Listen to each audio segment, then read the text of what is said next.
In this video, we want to prove that if a diameter of a circle bisects a chord, it is perpendicular to the chord.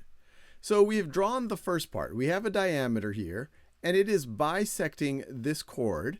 And bisecting just means it splits it into two equal segments. So that's why we have the lines there. That's what the bisects tell us. And now, how do we determine whether it's truly perpendicular? Well, what I'm going to do is construct some triangles. So let me put some radii out here. So that's one radius, and then that's another radius. This is a circle, so the length of the radius is always the same. So that length is equal to that length. And then we also know, of course, this side is equal to itself. So all of a sudden, we have these two triangles that are congruent to each other. How do we know? Well, it's by side, side, side. They both share this side. They both have a side that is these double slashes, and they both have this side that's on that bisected chord. So we know that these two triangles are congruent. Well, that means that corresponding angles are also going to be congruent.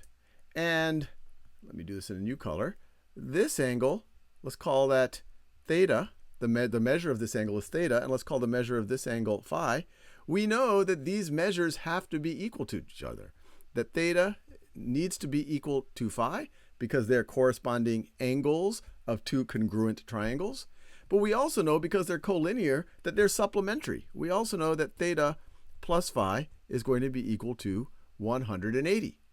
Well, if theta equals phi, we could just substitute phi for theta here, and then we would get 2 theta is equal to 180. Divide both sides by 2, and you get theta is equal to 90. So theta is 90. And if phi is also equal to theta, they all equal 90. And so the diameter in question and the chord that it bisects, they are perpendicular. We have just shown that.